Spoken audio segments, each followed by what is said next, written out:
Well, welcome to the line, everyone. Welcome to our Coaching Cafe webinar for today. And whether you're listening to this on our podcast or you're listening to this live, it's wonderful to have you join us. Today, talking about focusing on strengths during the annual performance review and enabling high performance by a focus on strengths. I think that's the longest title we've ever had for a Coaching Cafe webinar, but it's Natalie Ashdown here with you from Open Door Coaching, and I'm joined by the fabulous Paula Jones-Hunt. Do you think that's the longest title we've ever had, Paula? It is, but I went from a name that was just Paula Jones to hyphenated Paula Jones Hunt, so I'm probably okay with long titles. Very good. And it's lovely to see everyone joining us on the line. So thank you. It's great. I've been away for a couple of weeks. It's nice to be back with you. So before we begin, let me just acknowledge the traditional owners and the lands and the custodians of the lands on which we're all meeting today, and their continuing connection to the land, waters, and communities of Australia. And we pay our respects to them and to their elders past, present, and emerging. And we know that more and more people are dialing in from all around Australia and internationally as well. So I pay my respects to elders past, present, and emerging from the countries that you're actually dialing in from. So welcome everyone. It's so nice, as I mentioned, to be back here with you again today. We are going to be focusing on strengths, and I know there's a lot of Open Door Coaching alumni on the line. You will have seen some of this material in your certificate in workplace and business coaching. So I'm really keen to offer you a bit of a refresher today, but mostly link what we're talking about through to the annual performance review. And we have been talking about annual performance reviews over the last few weeks, and we just feel like this is a lovely way of rounding off our series on the annual performance reviews. So please feel free, if you're an alumni, jump into the chat box. We're really keen to hear from you and keen to hear your ideas. Lovely to see you, Marissa. She says hi to us all. We're going to talk about why strengths are really important during annual performance reviews. How do we identify strengths, and what great coaching questions can we use? And as you know, if you are a regular to the Coaching Cafe, welcome back. We are all about creating a community, sharing our learned experience. I've missed the Coaching Cafe. I've been away for a couple of weeks. We're all about having thought-provoking conversations and, of course, offering you free ICF CCEUs if you are collecting those. So feel free to hang on the line to the end of our session today, and we will have those available for you. Of course, if you are new to the Coaching Cafe, welcome. We come together every Friday, 12 noon Melbourne time in Australia, and we're really delighted to bring you lots of different topics on coaching and share our learned experience as a community. So welcome, everybody. So here we go. I love this little man. I should have got a picture of your children, Paula, but we really want to talk about what do we mean by strengths? And just to kick us off with a definition here, we're really talking about those attributes or characteristics that energize us most in the workplace, and they enable our high performance in the workplace. And I wrote here, PS, we're not talking about the job descriptions here. We're not talking, it's different from job competency. Paula, do you want to tell us, what are we talking about there when we say it's different from job competency? Yeah, so job competency is really what's the knowledge and skill you have to do your job at a really basic level. When we're talking about strengths, it's really about what are the other things that you are doing within your role that bring you great energy. So your job might be, in your job competency, it might say that you have to be good at analytical skills. That doesn't mean it's a strength for you. It just means that you need to be able to do analytical skills. The characteristics around it that are around analytical skills might be things like, well, you might have to help me, Natalie. Analytical skills was the wrong one to pick, but yeah, so I'm thinking about things like detailed orientation or results focus. So I might have to do analytical stuff in my job, but what's energizing me is actually that I want to achieve a result, or that I'm focused on a strategic element of the role. So I've got to do detailed stuff, but what's energizing me, causing me to be high performing is that this is linked through to strategy, or it's linked through to results, or in my case, I'm collaborating with someone whilst I work on the detail. So, so detail or analytical is our job to do, but what's energizing me about doing that is that I'm collaborating with people. So it's slightly different there. Yeah, absolutely. And Elizabeth, let me just see, you've kicked in as well. How to interpret data? Yeah, so someone might be, thank you for jumping in, someone might be interpreting data. That's their job competency. That's what they have to do in their role. But what's energizing them to enable them to be high performing? It could be something slightly different. We are talking about motivating factors here, and they're really important. But what we need to watch out for is that motivating factors can come and go.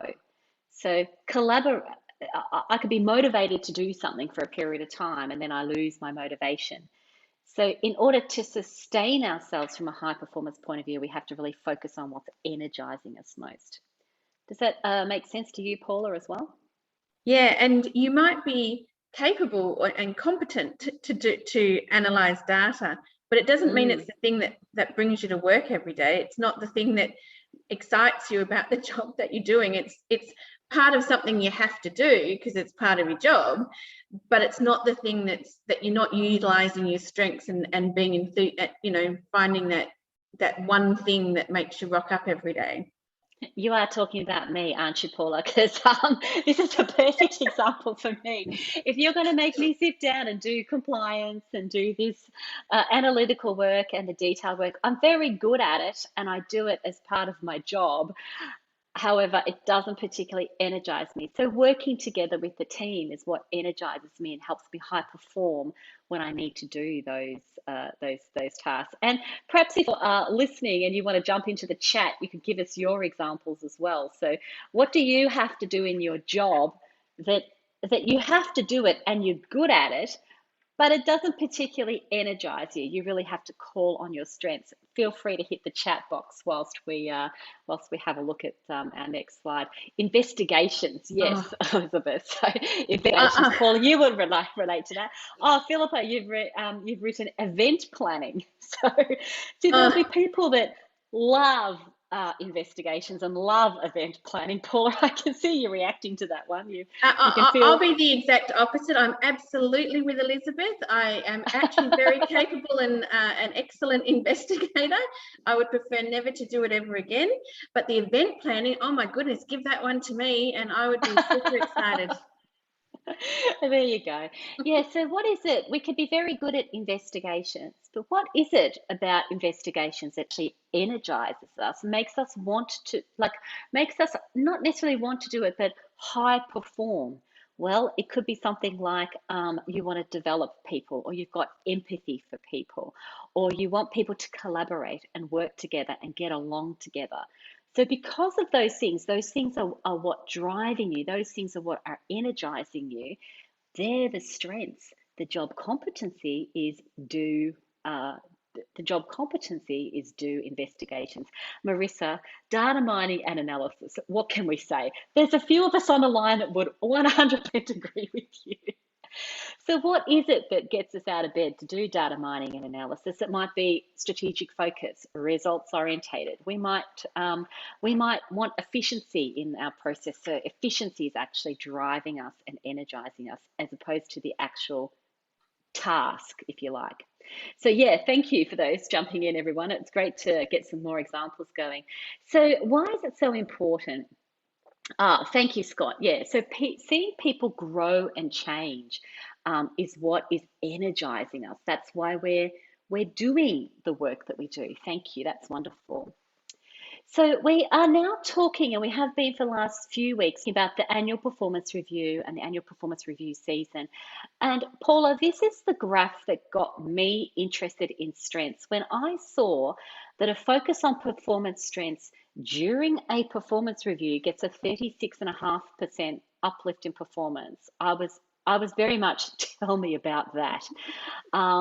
And I was also interested in the middle bit there where it says specific suggestions for doing the job better 6.6% uplift in performance. Now, that's what happens a lot, isn't it? In the annual performance reviews, managers start to tell their people what to do. You will get an uplift in performance, but Paula, what are you thinking about that? Well, you might get it. I'd say 6%. I mean, it depends on what level someone's starting at. 6% might be all you need at that point. Correct, but exactly. you might be starting at a really low base, so 6% might not be great. But I think what you would find is that you won't get a sustained. It won't be sustained over a period of time. They might go back and go, okay, well, I'll do these things, tick them off, and that's the end of the story, because they were told to do that. As opposed to if they had developed their action plan moving forward, it's more likely that they would have a higher level. So it might be more than 6%, and then it would be sustained for a longer period of time. Yes, I really agree with you. I'm also looking at performance weaknesses, and it makes sense completely to me that if a manager only emphasizes performance weaknesses, the things I'm not doing well during a annual performance review, particularly if it's surprising, because let's face it, I thought I was doing okay. Negative 26.8% decrease in performance. What do you think, Paula? I actually think it'd be way higher than that. I think I'm not doing anything for the rest of the week, maybe the rest of the month. What do you think? Yeah, particularly if you're working with a high performer. So let's say you're talking with a high performer and you go, look, we think you're doing a really good job, but let's really just focus on those areas of weakness. That person's going to walk away thinking, well, I was doing a really good job, but now they've told me I'm really terrible, because that's all we're going to focus on. And the weakness areas, I think there's a really big question in there too about when you look at weaknesses, is how much of an impact does the weakness have on the job performance? So if the weakness is something that's just something that you can work on, and why are we talking about it as the whole, as the whole piece in performance review? I mean, obviously you can't shy away from the fact that if someone is underperforming in an area, we have to manage the underperformance. But weaknesses isn't an underperformance issue when we're talking about strengths and weaknesses. So if it's underperformance, absolutely, let's deal with the underperformance from that perspective. But you should already have been doing it by now. It shouldn't have been a surprise in your performance review. But when you're talking about weaknesses, it really is that question about, is it impacting the role? And if you're only talking about weaknesses, how is that high performer going to walk away from that conversation? I agree with you. How's anyone going to walk away from that conversation? So I agree. I think that decrease in performance, it's going to go for a while until the person picks themselves up or has another conversation. So when we think about the impact that we're having as coaches or as leaders, as managers on the people that we're leading, these kind of statistics are really start to really play out. Now, this is a study from 2002. It's almost 20 years ago, but it was by the Corporate Leadership Council. They studied 90,000 employees over 135 organizations, and they looked at what happens during a performance review and what happens to the employee, what's the impact, and what kind of factors can actually lead to better performance outcomes. So that's where the focus on strengths really comes into it. Now, thankfully, our Gallup, and for those of you that know me, I really do like Gallup's research. They do an enormous amount of research, and they've looked at a global study on the return on investment for focusing on strengths-based development. And these statistics, you can see them there on the screen. But for those of you that are listening on our podcast, thank you, by the way, for pushing our podcast to the top 30 in its sector, in its category. That's very exciting. Keep listening to the podcast, everyone, and keep liking us so that we can push up, I don't know, to the top 20. That would be great. Anyway, that's Leo telling me to tell everyone to keep listening to the podcast. We're doing very well. Anyway, look at these statistics. 73% improvement in engagement when people are using their strengths. So if we're able to focus on people's strengths, and there's the 36% increase in productivity, quite similar to the other statistic from 20 years ago from the Corporate Leadership Council.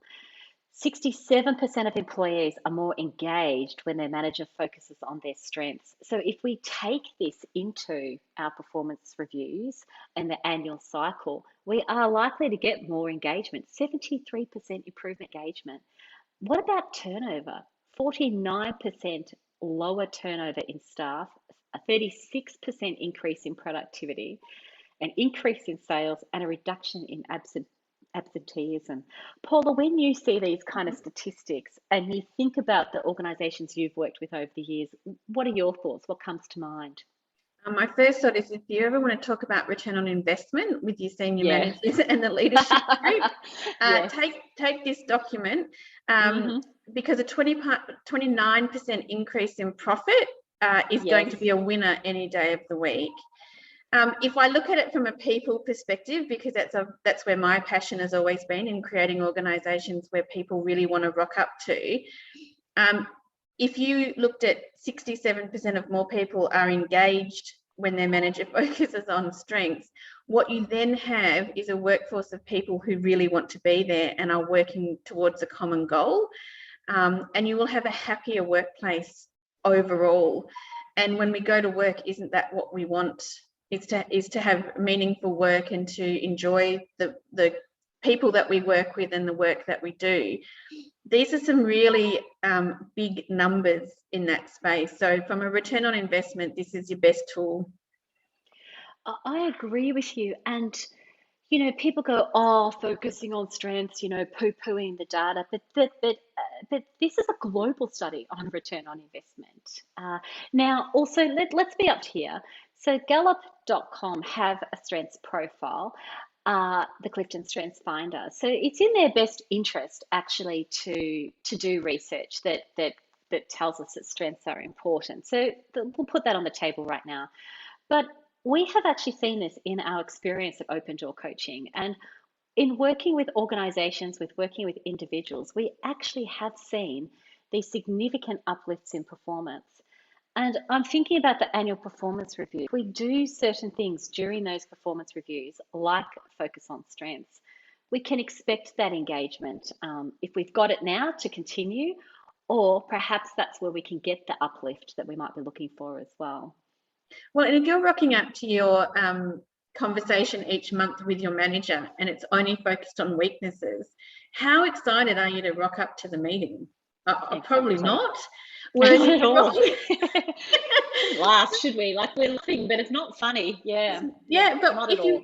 If you're rocking up and you're having conversations that talk about what is energizing you at the moment, what are some of the projects you want to work on? Okay, in order to work on that project, here are some areas that we need to really focus on. It's a much different conversation to, you really stink in those areas, and we have to do this before we can do that. It flips the conversation.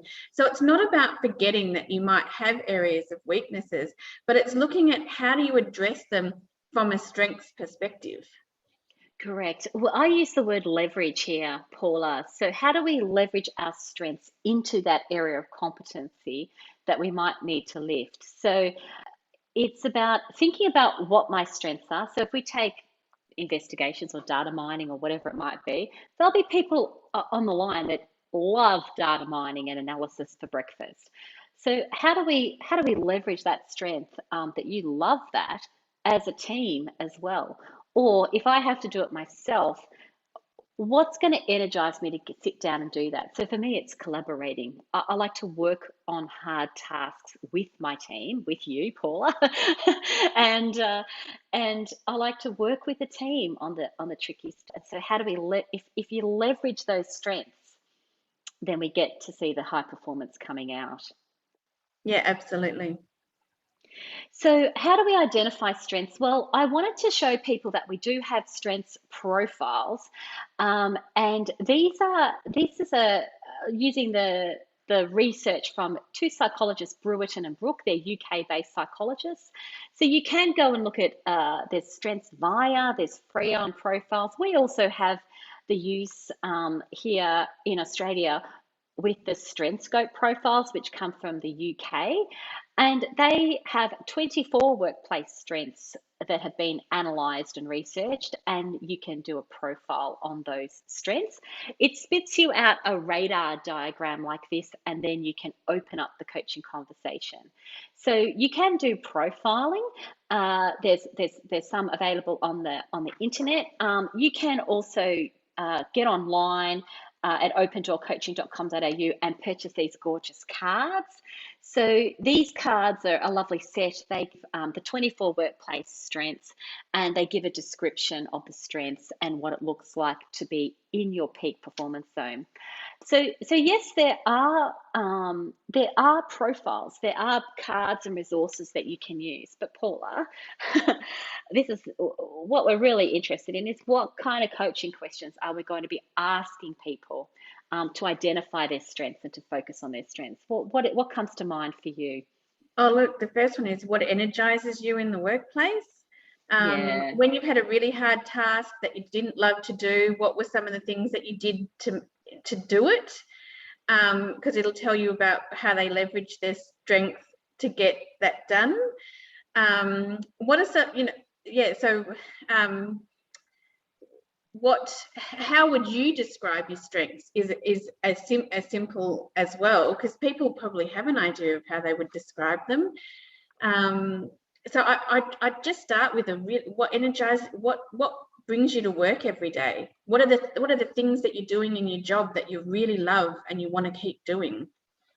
I like those questions. They're straightforward, aren't they? And we can sit down and we can ask those questions in the annual performance review. And there's a lot of experienced coaches on the line, so feel free to jump into the chat box here. Tell us what questions you would ask as well, particularly during the annual performance review. And I really agree with you, Paula. I just love it when you start giving us questions. I need to write them down. But we're also thinking about, if you think of those moments in the workplace when you were just in a flow state, or when you were absolutely rocking the tasks or whatever you were doing, what was it about those tasks? What was it about that state that you found yourself in that most energized you? So I feel like sometimes when I'm developing people, like Scott said, when I'm seeing people grow and change, I just feel like I'm in the moment. So if you can describe those moments around your job, then we can ask questions about it, and you are identifying the person's strengths. So that's a great way of going about it. And thank you, Scott. Thanks for jumping in. It's great to see the experience coming in here. So what beautiful questions you've asked. What are you most proud of in the past year? Beautiful question to ask in a performance review, in an annual performance review. What about this one? If you could redo last year, what would you do differently? Music to my ears, Scott. You know, one of my favorite questions is, what can you do differently? So if you're thinking about different tasks or different projects that you're on, what could you do differently? When you ask that question, you are often going to get the person talking about their strengths. I could have communicated better. I could have collaborated more. I could have focused on developing people. I could have been more efficient. I could have made stronger decisions. So some of these words, like efficiency, I could have been more empathetic or compassionate. Empathy, compassion, decision making, results focused. These are all part of the 24 strengths from the strength scope people. So we can start to hear those strengths coming out. Yeah. I was also just thinking, what was your favorite activity that you did with the team, and what made it great? What did you contribute to that team success that you're really proud of? So it links in with that proudness, but it's about, what project did you work on this year that you reckon you nailed the best, and what were the skills, or what were the attributes that you brought to that really made it successful?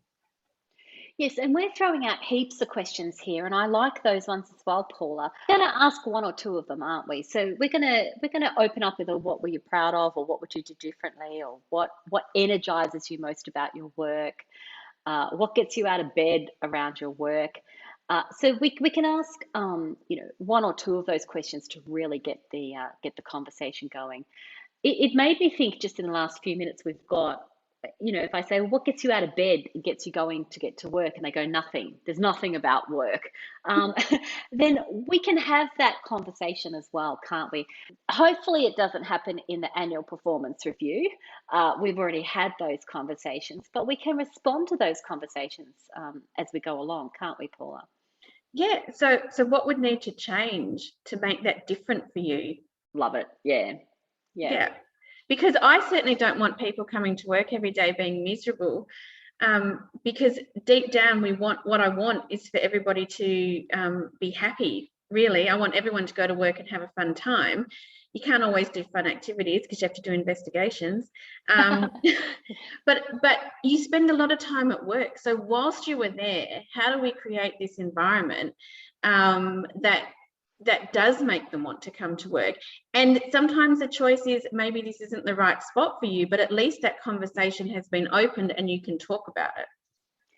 Yeah, and I don't mind also what Elizabeth offers here as well to say, well, maybe starting with what they don't like. Well, let's talk about what you don't like. So if they really are in that space, let's talk about the bits of work that you don't like, that you don't particularly want to do, and you could take it from there. So a bit of a reframe there for Mm. people who are doing our certificate for in workplace and business coaching. So kick in our reframes there around, well, let's talk about what you don't like, but let's talk about what you do like.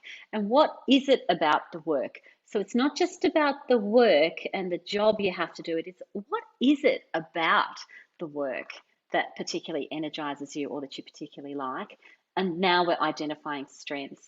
And we're also saying, well, how do you bring that to the workplace? How do you bring those strengths to the workplace? How can we bring more of those strengths to the workplace as well? So, plenty of coaching questions we can ask. Let's just pause for a minute, see if there's anything else that the experienced coaches on the line want to share. I can't believe how quickly these cafes go. Oh dear. They go quickly when we're talking to the alumni about topics that we're passionate about. I think that's the case.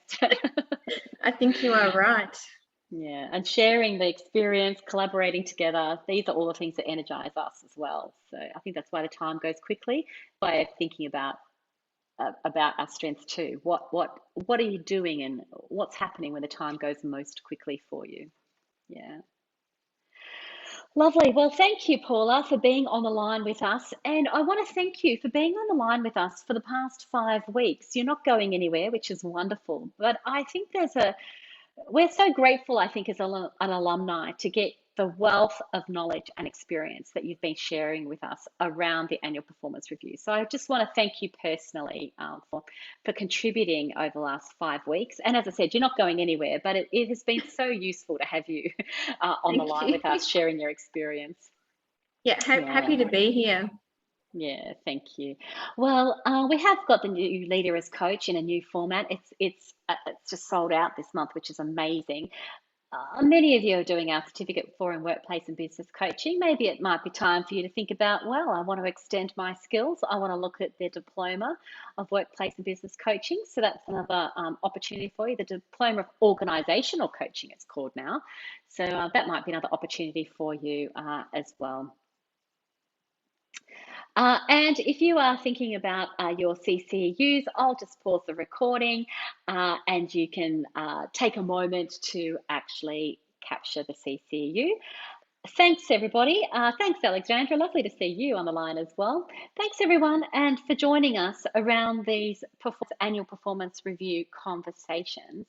We're going to be taking a break for just a couple of weeks. That will give you time to renew and refresh on your webinars, get up to date on the podcast, and then we'll be back with a new series in the new financial year, which will be in July. So thanks everyone. Enjoy your coaching, and we will say goodbye for now.